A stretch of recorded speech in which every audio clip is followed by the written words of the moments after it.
ازيكم يا جماعه، واهلا بيكم في فيديو جديد من قناه شندو الاهلاوي. هقول لكم النهارده على بعض اخبار النادي الاهلي، بس الاول نصلي على سيدنا محمد عليه الصلاه والسلام ونذكر الله، نقول لا اله الا الله، وندعو ونقول ربنا ينصر اي انسان مظلوم على وجه الارض. وما تنساش بقى الاشتراك في القناه وتفعيل زر الجرس عشان يوصلك كل جديد بنزله. النادي الاهلي عايز يجيب اللاعب اسامه الادريسي المغربي. هو بيلعب في باتشوكا المكسيكي. اللاعب عنده 28 سنه وبيلعب في مركز الجناح مكان بيرسي تاو ورضا سليم. الأهلي عرض عليه مبلغ 700 ألف دولار وزيادة كل سنة 100 ألف دولار. والله هو لاعب كويس، احنا شايفينه في باتشوكا المكسيكي لاعب كويس جدا جدا جدا، وهيفيد وسام أبو علي. لو بيرسي تاو ما رحلش عن النادي الأهلي هيتم إعارة رضا سليم إلى الوداد أو الرجاء، وهنجيب اللاعب أسامة الإدريسي إن شاء الله. في كلام كبير قوي يعني الأهلي عايزه يعني. تاني حاجة اللاعب الجزائري بونجاح. اللاعب عنده 34 سنة. أنا طبعا مش مع قرار النادي الأهلي اللي هو يجيبه أساسا يعني، بس لا أساسا يعني هو الأهلي خلاص يعني قفل الصفقة دي، ما قال لك مش عايزينه أساسا يعني، لأن اللاعب طلب طلبات كبيرة قوي يعني، طلب 2.5 مليون دولار في الموسم الواحد، ولو هيلعب في كأس العالم بس 500 ألف دولار، ولو صعدنا لكل دور يعني، لو صعدنا بعد كده هياخد 100 ألف دولار، وبعد كده 200 ألف دولار. فطلباته كتير، وبعدين سنه كبير، كأننا بنعمل زي موضوع أو نفس صفقة موديست يعني. فأنا مش موافق برضو على، مش موافق على احنا عايزين يعني، أنا يعني نفسي أسامة الإدريسي ده، أسامة الإدريسي ده كويس، ده نفسي يجي يعني النادي الأهلي. تالت حاجة النادي الاهلي برضو بيتكلم على اللاعب يوسف ساليتش، اللاعب اللي هو بيلعب في نادي سويدي، هو من اصل فلسطيني يعني. كان الاهلي بيتكلم عليه السنه اللي فاتت، وكان النادي طلب فيه 2.5 مليون يورو. بس طبعا النادي الاهلي السنه دي هيلعب في كاس العالم للانديه، فالنادي لوحده بس عايز، النادي لوحده بس عايز 4 مليون يورو. فالنادي الاهلي قفل الملف ده خالص. رابع حاجة اللي محمد شريف لاعب النادي الأهلي ممكن يجي النادي الأهلي تاني لو الأهلي عايزه. هو نفسه يجي النادي الأهلي عادي، وأنا شايف إن نفسي محمد شريف يرجع تاني النادي الأهلي بوجود وسام أبو علي ومحمد شريف. محمد شريف هيبقى يعني، أنا شايفه هيبقى أحسن من وسام أبو علي يا جماعة والله. يعني عارف أنت بقى إيه، هيبقى الاتنين في صراع، فاهم أنت؟ فأنا نفسي محمد شريف يجي النادي الأهلي. بس لو الأهلي يعني ما جابش محمد شريف، فهو يعني كلامه اللي هو عايز يروح بيراميدز كلام يعني نهائي، يعني هو عايز يروح بيراميدز لو الاهلي ما عازوش يعني. لكن رافض موضوع الزمالك يعني، يروح اللي هو يروح الزمالك عشان ما يزعلش جماهير النادي الاهلي.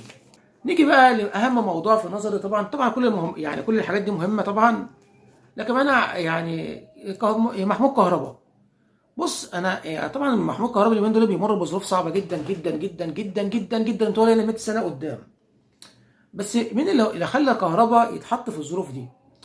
بص، نيجي كده للموضوع من البدايه يعني. طبعا هو كان كهربا يعني اول ما جه النادي الاهلي كان لعيب جميل جدا، وكان مفيد جدا للنادي الاهلي، وجوان وشغل حاجات حلوه، بيعمل حاجه، حتى ياخد احسن جون يعني. فاكر انت الجون اللي جابه في افريقيا ده؟ كان جون جميل جدا جدا جدا، اللي استلمه يعني، فاهم انت، استلمه كده وشاطه كده، شاطه حلوه قوي قوي قوي، جابها في زاويه جميله جدا، كان جون جميل جدا جدا. بس حته بقى ايه الزمالك والفلوس اللي فاهم انت، الفلوس اللي دفعها وحوارات، فما تفهمش ايه اللي حصل له بقى من ساعتها. وكهربا متبرجل، كهربا وصل اللي هو مش عارف، حتى انا مش عايز اقول لك مش بيشوط كوره، مش عارف يستلم الكوره يعني. حتى ماتش استاد ابيجان هو جايب جونين، وجونين حلوين، مش هقول لك مش حلوين، جونين حلوين على الطاير وكل حاجه، دبل كيك يعني وكل حاجه، بس ضيع فرص ما تضيعش يعني. انت جبت الصعب والسهل خالص، بيضيع انفرادات سهله جدا. فانا نفسي اعرف يعني، انا شايف اللي وصل للكهرباء ده المواضيع بتاعته، وممكن برضه عشان المدرب برضه كولر ما كانش بيلعبوا كتير برضه يعني، ما كانش برضه يعني، ما تفهمش. بس يا جماعه مين اللي حط الكهرباء في الموضوع ده؟ بدايه المفروض يعني اللعيب بيمر في ظروف صعبه، حتى لو انت عايزه ياخد لقطه زي شيكابالا وكده يعني، انت المفروض ما تدخلهوش يعني اللي انا فهمته من بعض الناس اللي كانوا في المدرجات في الاستاد يعني يوم ماتش باتشوكا، اللي اللعيبه يعني عايزين هو اللي يروح، خد روح انت كهربا شوط الكوره. اكبر غلطه، اكبر غلطه، اكبر غلطه يا جماعه. المفروض المدرب نفسه يعني، احنا جبنا الاولى، جبنا الثانيه، هم ضيعوا كورتين، جابوا هم الثالثه واحنا جبنا الثالثه. الرابعه ديت ما يشوطهاش كهربا في الظروف اللي هو فيها دي. يبقى في حتى لو يعني اللي داخل ده يعني بيضيع او ما عندوش ما فيش الثقه فيه اللي هو يدخل الجون الرابعه دي، جون الفوز، يرجع نغيره واحد تاني يشوط مكانه، واحد واثقين فيه. فين ليه مثلا عمرو سوليه ما شاطش؟ اي لعيب تاني ليه ما شاطش؟ مش معنى كهربا اللي يشوط. فهم اللي حطوا كهربا في الظروف دي، وكهربا برضو اللي حط نفسه في الظروف دي يقول لك لا انا مش هشوط، وكان المفروض يقول كده انا مش هشوط، حد غيري يشوط، ما ينفعش في الظروف دي انا اشوط. لكن هو دخل شاط طبعا. حتى يعني انا نفسي اعرف حاجه، انت محطوط في ظروف ضغوط صعبه، ويعني لو انت ضيعت الفرصه دي يعني هتضيع، فانت دخلت شطها وحش قوي كهربا، وحش قوي قوي قوي قوي قوي قوي، او ملقوطه وباينه خالص اللي هي الصد. مفيش انسان على وجه الارض اهلاوي حتى الزملكاويه يقول لك الكوره ده هتتصد، الكوره ده هتتصد، واتصدت لانها وحش قوي. فانت اللي حطيت نفسك في الظروف دي. بعد كده خليت بعد كده يعني حتى بعدها عمر كمال راح مضيع، خليت برضو يعني برجلته. بعد كده جبنا وبعد كده رحنا مضيعين مضيعين الاخيره. خالد عبد الفتاح شاطها، حتى شوطه صعبه قوي بقوه، جت في العارضه، خلاص الموضوع خلص. فيعني هم لعيبه النادي الاهلي وكهربا ومارسيل كولر هم اللي حطوا كهربا في الظروف دي، وكهربا نفسه اللي حط نفسه في الظروف دي. لكن انا يعني يا عم انا ما بتمناش لكهربا الحاجه الوحشه، وانا اقف معاه واساعده وانهض بكهربا، واقف على رجليك تاني وحاول تاني واجتهد والحاجات دي كلها لغايه لما ترجع لمستواك. احنا نتمنى لك ان انت تبقى في الاهلي احسن لاعب في العالم كله، بس انت اللي حاطط نفسك في الظروف دي. فيا جماعه يعني ما تضغطوش على كهربا شويه، ندعي له كده وربنا ونقومه كده وننسى اللي فات، ونبتدي صفحه جديده، وان شاء الله اللي جاي احسن لكهربا وللنادي الاهلي. على سيره النادي الاهلي، احلى نادي في الكون طبعا النادي الاهلي هيلعب المباراه الجايه في دوري ابطال افريقيا في الجوله الثالثه امام شباب بلوزداد الجزائري. المباراه هتكون يوم الاحد الموافق 22 ديسمبر 2024، 22 12 2024. هتكون الساعه 5 بتوقيت الجزائر، والساعه 6 بتوقيت مصر، والساعه 7 بتوقيت السعوديه. والمباراه طبعا هتذاع عبر قنوات بي ان سبورت. ان شاء الله النادي الاهلي هو اللي يكسب. اخر حاجه هكلمك فيها اللي اخدوا جايزه النادي الاهلي. طبعا اخد امبارح جايزه افضل لاعب في القاره، طبعا النادي الاهلي يستحقها.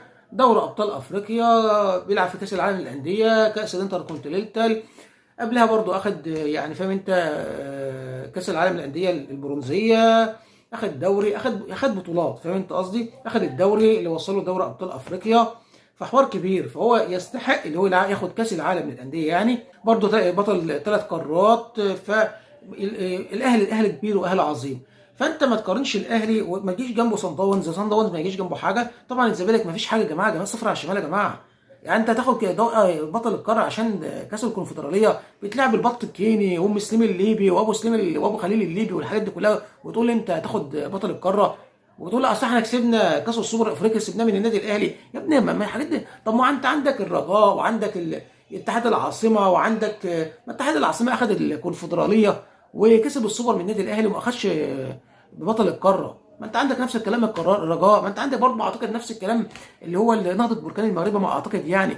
فنفس يعني انت ايه، هم اشتكوا، مش معنى انت اشتكيت يعني. فيا ابني كاس الكونفدراليه ولا سوبر افريقيا مش معترفين بهم اساسا، يعني دول بقى مش معترفين، هم معترفين ماشي، بس مش هيدوك فاهم انت، مش هيوصلوك اللي انت تاخد بطل القاره. عايز تاخد بطل القاره وتبقى انت سيد القاره زي النادي الاهلي، العب في الدوري، خد المركز الاول، العب في دوري ابطال افريقيا، اوصل للنهائي، اكسب في النهائي يا عم الحاج.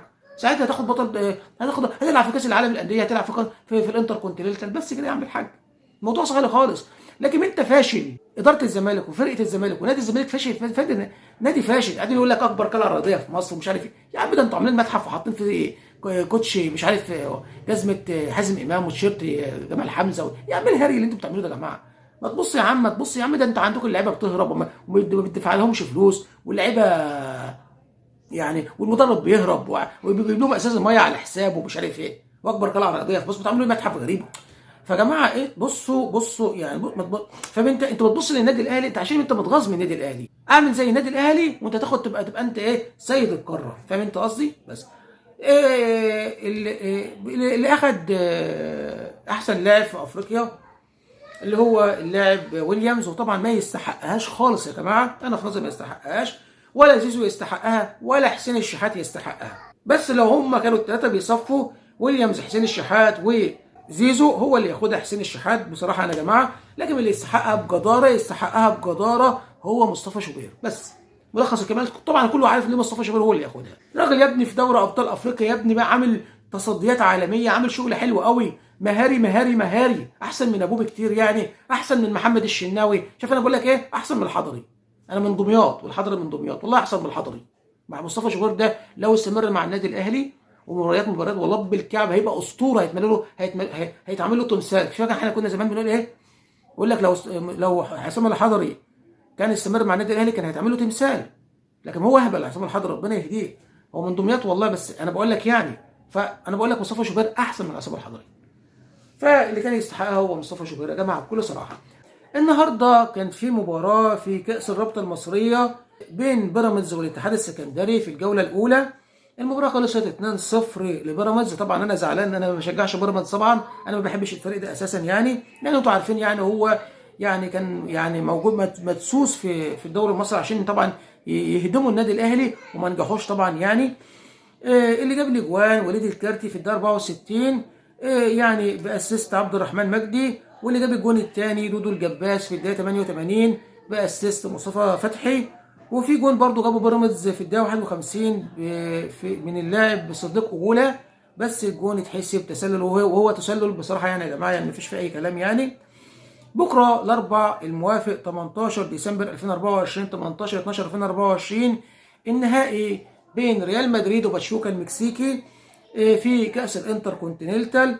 المباراة هتتلعب في قطر في استاد لوسيل، هتتلعب الساعة 7 مساء بتوقيت مصر والساعة 8 مساء بتوقيت السعودية وقطر. المباراة هتذاع عبر قناة بي ان سبورت بصوت المعلق حافظ دراجي، وهتذاع برضه عبر قناة الكأس واحد بصوت المعلق خليل البلوشي وخالد الحديم. برضه في نفس اليوم الأربع ابننا محمد صلاح هيلعب مع فريقه ليفربول في كأس الرابطة الإنجليزي قصاد فريق ساوثهامبتون. هيلعب في ربع النهائي الساعة 10 مساء بتوقيت مصر. المباراة هتذاع عبر قناة بي ان سبورت 2 بصوت المعلق علي محمد علي. عموما ده كل اللي كنت عايز اقوله النهارده يعني. لو عجبك المحتوى بتاعي ادعمنا بلايك واشترك في القناه وفعل زر الجرس عشان يوصلك كل جديد بنزله. كان معاكم شندو الاهلاوي، والسلام عليكم ورحمه الله وبركاته. السلام.